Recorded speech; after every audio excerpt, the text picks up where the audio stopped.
Hi, Rofida. Are you all right? I'm good, thank you. How are you? I'm good, thank you. Thank you for agreeing to do this again. It's a pleasure to see you always. Practice makes perfect, I suppose. How has your day been so far? It's been good. We got to do a meeting, got to see some faces, which is very useful nowadays. Literally, it's quite nice just to be talking to people again, I think. Definitely. Cool.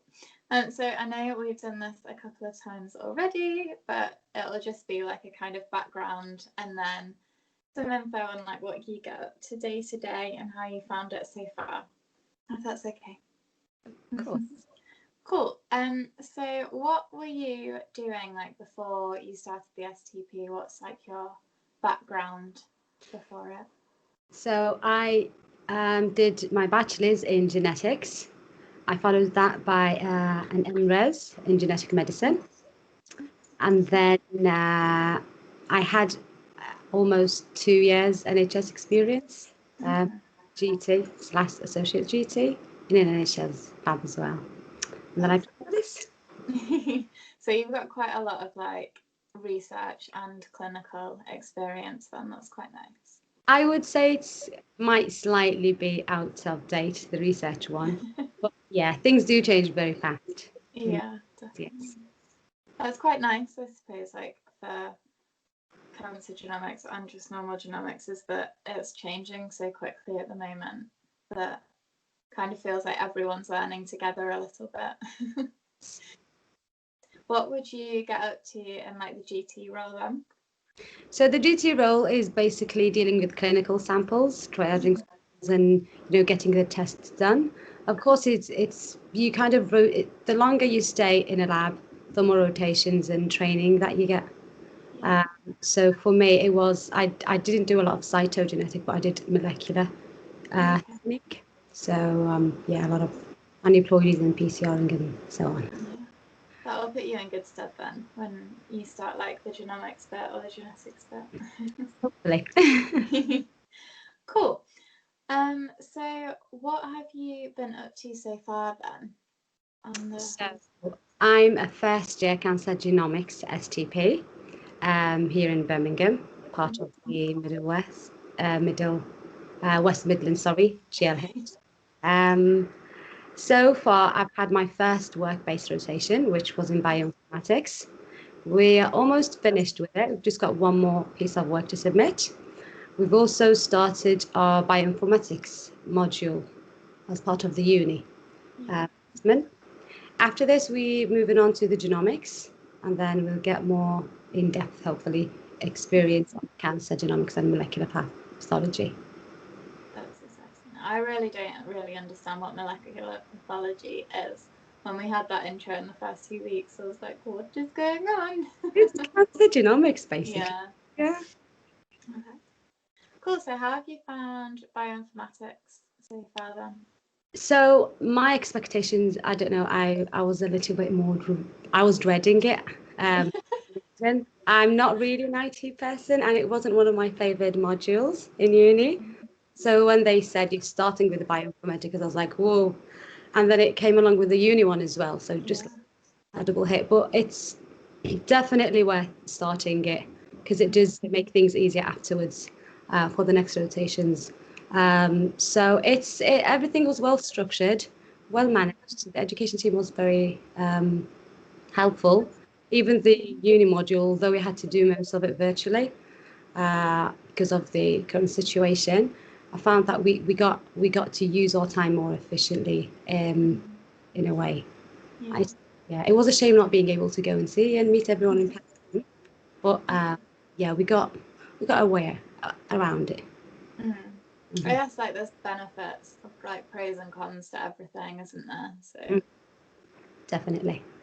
Did you find that the bioinformatics like rotation and the uni work like overlapped quite a lot? There was a lot of elements that were common in both. My supervisor, my kind of workplace supervisor, could definitely say like that me and my friend who's doing the same rotation have benefited from the uni module, so it was very useful to start with that. Yes. So what kind of things did you get up to on the bioinformatics? So we started getting used to using the browsers, getting to know more in silico tools that are used in the clinical settings, a lot of predictions, variant analysis, getting to know guidelines and applying them for real clinical situations, and so on. There's still a lot of it. So we've only kind of scratched the surface, as they say, with the bioinformatics, yeah. It sounds a little bit less coding-y. I did find a lot of my colleagues who came from a bioinformatics background saying that this is not the bioinformatics that they. So if you were intimidated or kind of fearful from the bioinformatics at this level, it's very manageable, very straightforward as well. Yeah. What else did you get up to at uni? Because you're slightly different to us, I think. Yeah, so we've also got a genomics module and a professional practice module as well. So most of those you can view all of the details of the modules that you do on the National Health School website, which is accessible to everyone. And I would definitely recommend anyone who's interested in applying to start looking into the learning objectives and the tasks and stuff and how they align, just to give you a kind of a broad idea of what you expected to learn. Yeah. So did you have just like a genetics module, or did you do like a cancer genetics one as well? No, so far we've only done that one, but I will have to include some cancer elements in the second term in the future. That's cool. Hopefully we'll be able to go to Manchester as well by that point. So. I wouldn't mind going up now. Yeah. Are there lots of other STPs in cancer genomics than in Birmingham? Well, there's definitely, when I applied, I think there were 9 positions nationally. 7, I'm not sure, but there's only 2 in my genomic laboratory hub. But yes, there's more than these 2. It's not as much the genomics one, because obviously the cancer genomics is kind of a recent. I think we are only the 3rd year intake, so it's still kind of a small niche. Yeah. To the others, yeah. Quite nice. Still kind of new.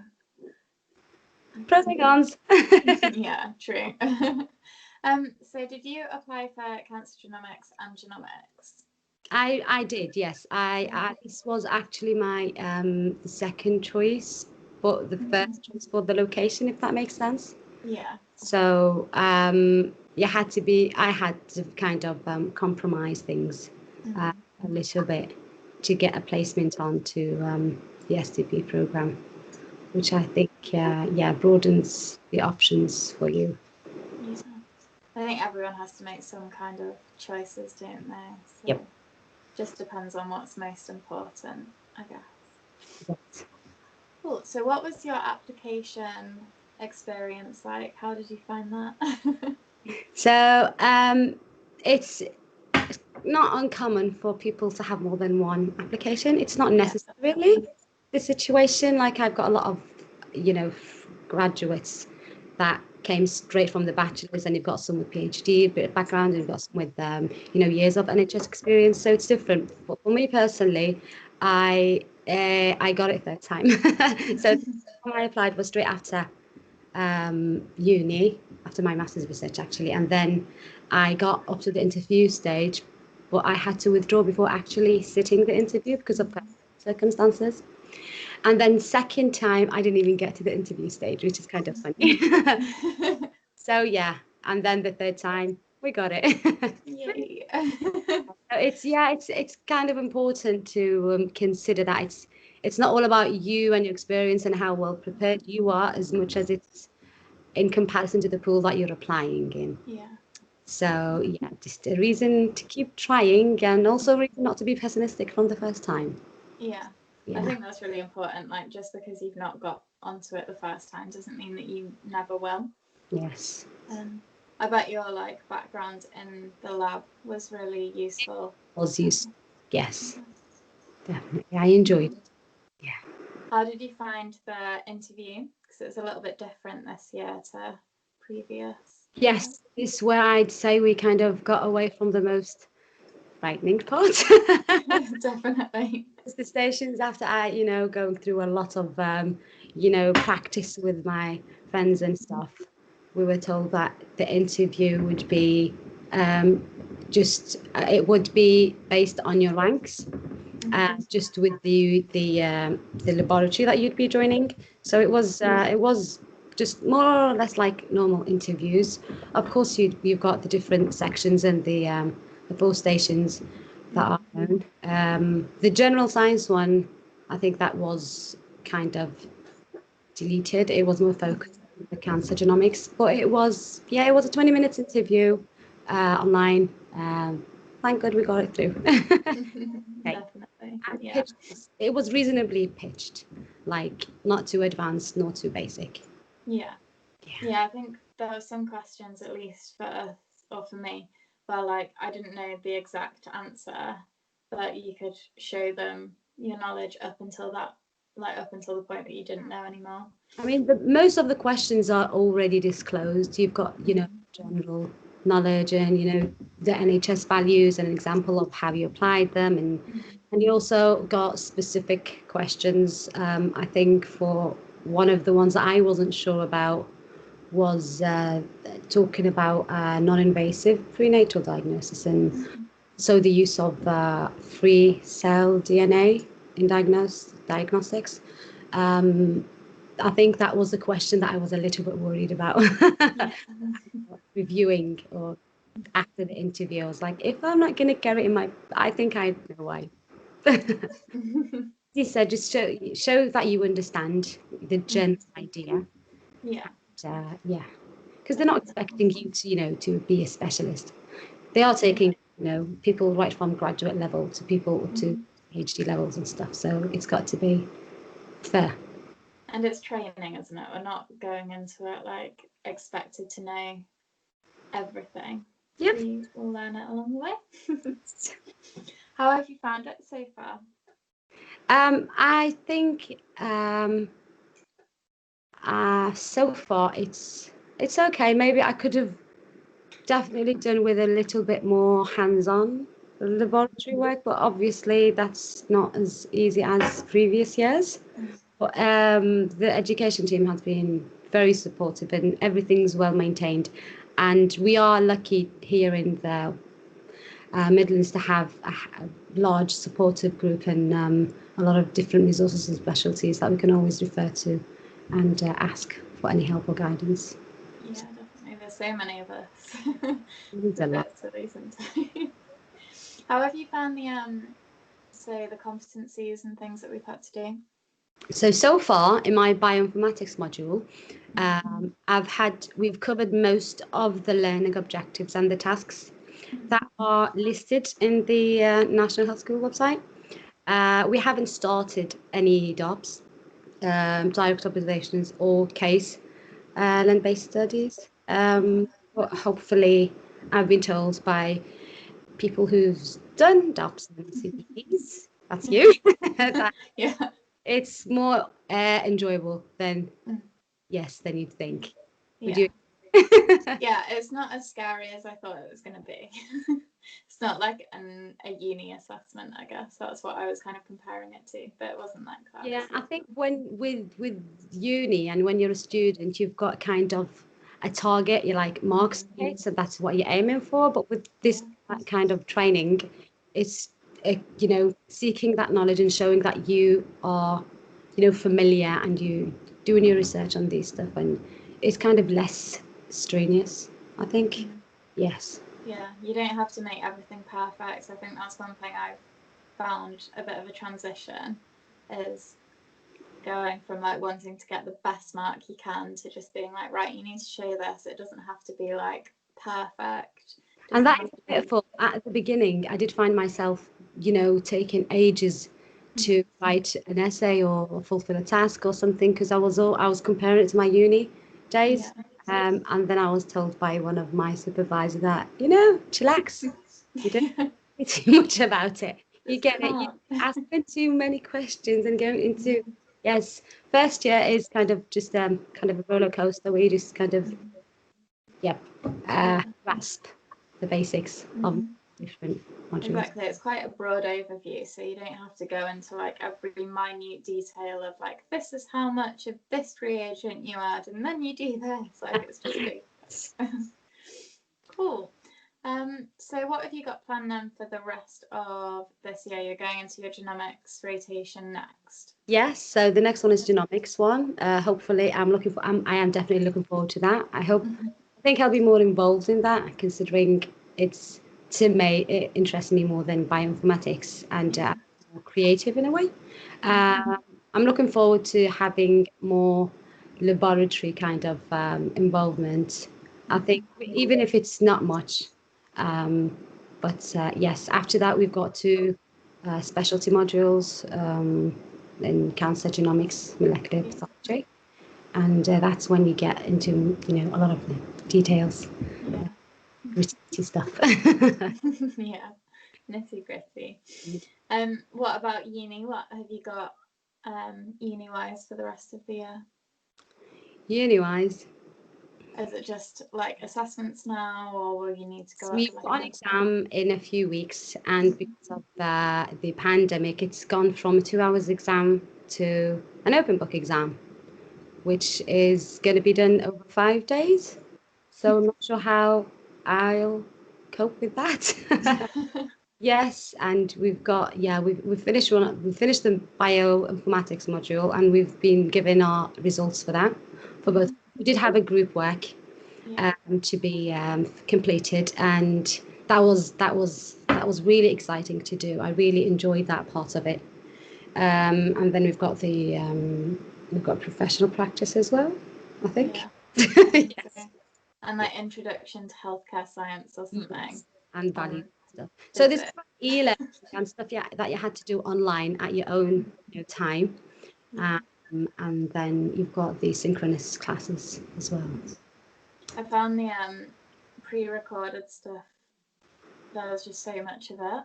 Like I'm so far behind. It's it kind of brings everyone up to the same basic level. Depending on what your background is, you might find it too easy or you might find it too difficult. Yeah, you can always go over it as many times as you need. Especially, I guess, if you've come from a more broad degree, you might find it a little bit easier to pick up, whereas I just came from quite genetics based background. So the medical physics bit, I was just sat there like, Same. Madness. Yes. Not every part you have to kind of master, to be honest, in your scientist. So it is important to kind of not fall into that perfection kind of level. Yeah. Cool. So do you have any like particular advice for either like the application or once you've started? What kind of tips would you say? Yes. Well, I definitely say start practicing as early as you can. And start kind of drafting your application as soon as you can, and definitely get advice or other people to read it. Scientists, if or anyone who's gone through the process. I was surprised by the amount of detail that I was kind of overlooking in my application when I asked more than one person to kind of review it, and I'm very grateful to have it, especially that I didn't really have a direct kind of relationship with that person, with more than one person, but I just had to kind of step up a bit and get out of my comfort zone. But it's a definite kind of strong advice, I'd say. Get people to review it. The online tests, you can do as much practice as you need. I'm not sure how they'll handle the interviews this time, but the questions are more or less, the questions are out there really. And to show whenever it comes to interview stage that the kind of the structure of the, what you'll be studying and the main applications of the tasks that you'll be doing and stuff. So yes, you wouldn't apply for such a program if you don't really want it, I think. Yeah, the more you show that, the more likely you'd get into it. Definitely. And then I think that carries on to once you get onto it. Like, you wouldn't have got onto the program if they didn't think you were good enough. So just try to keep that in your head and don't do yourself down once you get there. Yeah, another thing is that would carry on from the previous point is as letting more than one person review is if you can get involved into any groups or, or certain, committees or whatever that are in your area, then yes, get your contacts made as soon as. Yeah, definitely. Fab. Well, thank you so much for doing this a third time. I'm very grateful. Thank you. I've forgotten most of the things that I had said in the previous two. Yeah.